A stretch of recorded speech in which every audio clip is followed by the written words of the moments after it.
생명이 있을 동안에 예수 의지합니다. 천국 올라가도록 의지할 것뿐일세. 세월 지나갈수록 의지할 것뿐일세. 무슨 일을 당해도 예수 의지합니다.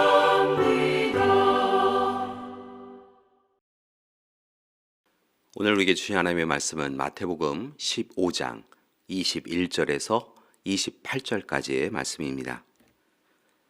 예수께서 거기서 나가사 두로와 시돈 지방으로 들어가시니 가나안 여자 하나가 그 지경에서 나와서 소리질러 이르되 주 다윗의 자손이여 나를 불쌍히 여기소서.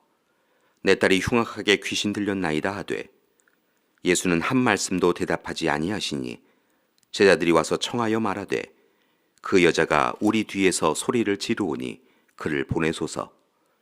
예수께서 대답하여 이르시되 나는 이스라엘 집에 잃어버린 양 외에는 다른 데로 보내심을 받지 아니하였노라 하시니 여자가 와서 예수께 절하며 이르되 주여 저를 도우소서.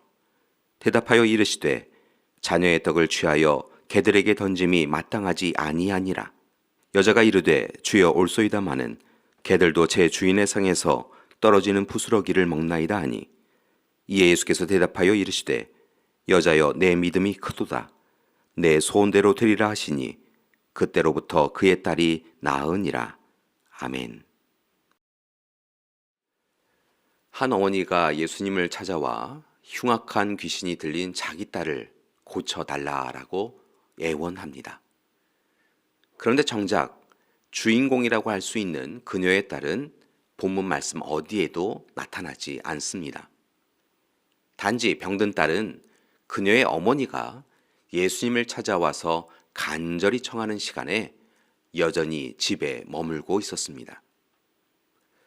예수님의 많은 치유 사건을 보면 고통을 당하고 있는 당사자와 예수님이 직접 만나는 것이 일반적인 모습인데 이 사건 속에서는 단지 삼자라고 할 수 있는 어머니의 믿음을 보고 귀신 들린 딸을 치유하여 주고 계십니다. 그래서 이 사건은 아주 특별한 사건입니다. 그런데 말씀을 보니까 어머니는 가나안 이방 여인입니다. 이스라엘 백성들이 가나안 땅에 오기 전부터 살아온 사람들입니다. 실은 그들은 출애굽한 이스라엘 백성들에게 의하여 쫓겨난 사람들입니다.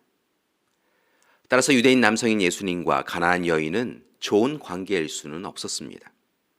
그런데 두로와 시돈 땅에 예수님이 찾아오시자 여인은 주저함 없이 예수님을 만나러 왔고 예수님을 향하여 간절하게 청합니다. 22절의 말씀입니다. 주 다윗의 자손이여 나를 불쌍히 여기소서. 내 딸이 흉악하게 귀신 들렸나이다. 이방 여인인 그녀는 유대인이든 가나안 사람이든 주위 사람들의 이목에 관심하지 아니하고 예수님을 주 다윗의 자손이라고 부르며 그렇게 메어 달립니다. 이것은 예수님을 자신과 자신의 딸을 구원해 줄 메시아라고 부른 것입니다. 대단한 믿음의 고백입니다. 오늘 본문에 앞선 15장 전반부를 보면 예수님을 찾아온 바리새인들과 서기관들은 예수님을 정죄하면서 비판하였는데 오히려 이 시간 가나안 이방 여인은 예수님을 자신의 삶에 모셔드리고 메시아로 고백하며 찬양한 것입니다. 이 여인은 다시 예수님께 간구합니다. 자신의 딸을 힘들게 하는 흉악한 귀신을 쫓아내어 달라라고 그렇게 간구합니다. 여기서 흉악하다라고 하는 말은 헬라어로 카코스인데요. 이것은 나쁜, 사악한, 더러운 이라고 하는 의미를 가지고 있습니다. 그래서 우리가 눈여겨볼 것이 있습니다. 즉 귀신 들렸다라고 하는 이 표현은 단순히 정신 이상적 현상이 아니라 도덕적, 윤리적, 영적 문제를 모두 포함하고 있다는 것입니다. 여인은 자신의 딸이 이렇듯 흉악한 마음과 생각에 사로잡힌 것을 보고 예수님께 나와 제발 자신의 딸을 치유해달라고 간절히 청한 것입니다. 그러나 실은 이런 그녀의 간청이 처음부터 예수님께 환영받고 그녀의 기도가 곧바로 이루어진 것은 아닙니다. 제자들은 이방 여인을 쫓아내기 원하였습니다. 예수님도 다르지 않으셨습니다.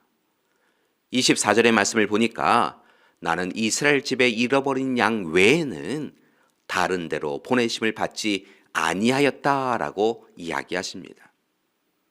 여인의 청을 들어주기를 거부하였다는 것입니다. 예수님은 평상시와는 달리 이 시간 참으로 매정하게 자신은 오직 이스라엘 백성만을 위하여 왔다라고 말씀하신 것입니다. 이것이 과연 예수님이 하신 말씀인가 생각이 들 정도로 당혹스러운 답입니다.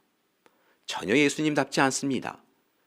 한편으로 여인의 입장에서 생각하면 참으로 치욕스럽습니다. 그러나 그녀는 어머니였습니다. 그리고 참으로 놀라운 믿음으로 강구하고 있습니다. 25절의 말씀을 보면 그녀는 주님 앞에 절하며 주여 저를 도우소서라고 예언합니다. 그런데 예수님은 더욱 매몰차십니다. 26절의 말씀입니다. 자녀의 떡을 취하여 개들에게 던짐이 마땅하지 아니하니라. 즉 이스라엘을 위한 떡을 너에게 결코 줄 수 없다는 것입니다. 개와 같은 너에게 줄 수 없다라고 하는 이 말씀 참으로 모욕적인 말씀입니다. 이 정도의 수치와 모욕을 당하였다고 한다면 불쾌하며 물러서리라 라고 생각하는데 여인은 그렇지 않습니다. 더욱 예수님께 나아갑니다. 27절의 말씀을 보면 예수님의 말씀에 동의합니다. 주여 올소이다. 그리고 계속하여 간구합니다. 그러나 주님, 개들도 제 주인의 상에서 떨어지는 부스러기를 먹나이다. 즉 여인은 스스로 하찮은 존재임을 많은 사람들 앞에서 인정하며 오직 주인이신 주님의 자비를 간구하고 있는 것입니다. 이처럼 그녀의 딸을 살려야겠다라고 하는 간절한 기도를 막을 수 있는 것은 아무것도 없었습니다. 그리고 이제 사건이 새로운 전환을 가집니다. 그녀에게 딸을 살리는 것이 얼마나 절박한 일인지, 그리고 그녀가 얼마나 예수님을 믿고 의지하는지 시험하기 위하여 조금은 매몰차게 대하였던 예수님은 이제 그녀를 부르시고 치유의 사건을 허락하십니다. 28절의 말씀을 보면 예수님은 이렇게 이야기하십니다. 내 믿음이 크도다. 내 소원대로 되리라. 그렇게 말씀하셨고 그때부터 그녀의 딸이 낫게 되어집니다. 예수님은 그녀의 믿음을 인정하시고 그녀의 바램과 소원을 들어주십니다. 예수님은 이방인 여인 어머니의 기도를 들어주셔서 딸을 괴롭힌 흉악한 마귀를 몰아내십니다. 우리는 오늘 가나안 여인을 통하여 귀한 두 가지 신앙의 자세를 확인합니다. 첫째는 우리의 신앙이 절실해야 한다는 것입니다. 여인은 딸을 위하여 주님 앞에 나아왔다가 끊임없이 외면당하고 치욕스러운 대접을 받았습니다. 그녀는 개가 되었습니다. 그러나 그녀는 절실하였습니다. 그렇기에 온갖 모욕을 이겨낼 수 있었습니다. 우리의 신앙도 절실해야 합니다. 주님께서 들어주시면 좋고 아니면 말고가 아니라 정말 절실하게 기도해야 합니다. 둘째, 우리의 신앙이 흔들림이 없어야 합니다. 때로 주님 없이 나아가 주님이 외면한 것처럼 느껴질 때 흔들려서는 안 됩니다. 오히려 더욱 주님을 온전히 믿고 바라며 주님이 우리를 도와주실 때까지 그렇게 주님 앞에 서 나가야 합니다. 인내하고 주님의 때를 기다리며 우리보다 우리를 더 사랑하시고 도우시는 주님이심을 잊지 말아야 한다는 것입니다. 그래서 우리도 가나안 여인처럼 네 믿음이 크도다, 네 소원대로 되리라 라고 하는 말씀을 듣기 원합니다. 오늘 절실한 믿음으로 우리 모든 믿음의 가족들이 주님 앞에 간절히 기도하기 원합니다. 그때 주님께서 우리의 기도에 응답해 주실 줄 믿습니다. 함께 기도하시겠습니다. 사랑의 주님, 오늘 이 시간 자신의 딸을 위하여 주인의 상에서 떨어지는 부스러기의 은혜를 간구하였던 한 여인의 모습을 보았습니다. 어머니의 모습을 보았습니다. 오늘 이 시간 우리도 그 여인처럼 주님 앞에 더욱 믿음의 흔들림 없이 절실하게 기도하며 살게 하여 주시옵소서.